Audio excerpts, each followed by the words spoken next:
There's a guy in the community, his name is Ben. I don't know if you heard the story for the first time, but I'll say it again. Ben's a chazan. And he's going to daven at Rabbi Safran's shul for Ne'ilah on Yom Kippur. Ben found out a few years ago that he has a deadly cancer. Rabbi Safran called him up and said, if you don't want to daven, if you're too tired to daven, fine, I'll get a replacement. But if you want to daven, the spot's open for you. Okay? So, whatever. Ben actually started davening at the Mark, I think this past year, 2 years ago, and everyone knew he had this deadly cancer, and it was the most meaningful davening like ever. Everyone, I assume so many people in the room were just crying. He felt it, like, it was so ingrained in him, the davening, that it was just so meaningful for everyone. And you didn't even have to be davening to, like, feel his koach. So, now let's take this to this parsha. In the Haftorah this week, the Navi Yeshaya says that the Mabul was because of Noach. The Mayim of the Mabul was because of Noach. But like, the obvious question is, wasn't Noach the tzaddik of the generation? How is this his fault?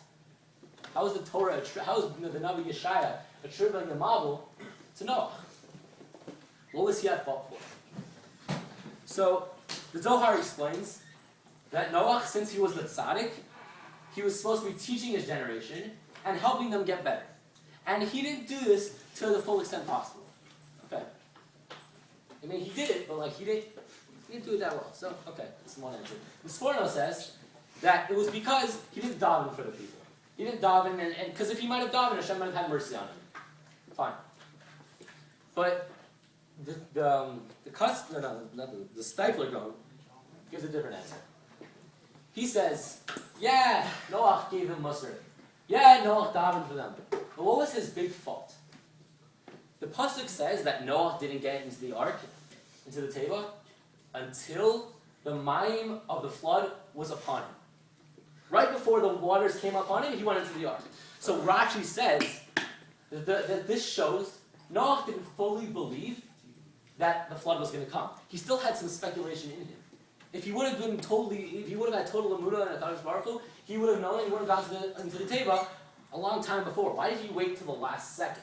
This shows that he didn't have the full emunah and HaKadosh Baruch Hu, and that this flood would happen.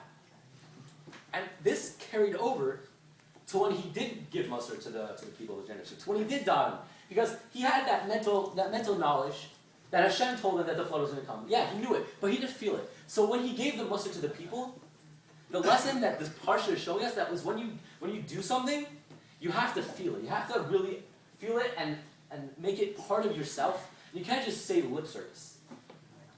Right? So when Noach gave Musar, you can't just say, okay, you have to get better. You have to do tshuva. You have to feel it himself. And since he didn't have that feeling in him, he wasn't allowed to affect the people. See, the Torah is telling us that it's not what you say and what you do that affects people. It's how you do it and how you say it that really affects people. There's this, when I was on Kollel this past summer, Rav Shechter is one of the Rosh Yeshivas at YU. He went to the shiva of one of the soldiers who got killed in the war. And he sat down with the mother, and Rav Shechter was sitting there for 15 minutes. He didn't say one word. He was crying for 15 minutes straight with the mother. It was the most powerful thing that could have happened. Nothing Rav Shechter could have said would have been more powerful than him crying with the mother. Why? Because he really felt the pain. He had empathy for the mother. He felt the pain of the mother. And this was the action, and how he did the action, that really affected other people. Just like Rabbi Safran said, you can't just not pray Shabbos. You have to keep Shabbos. You have to feel Shabbos inside of you. It has to be what you feel and not just what you do in Shabbos.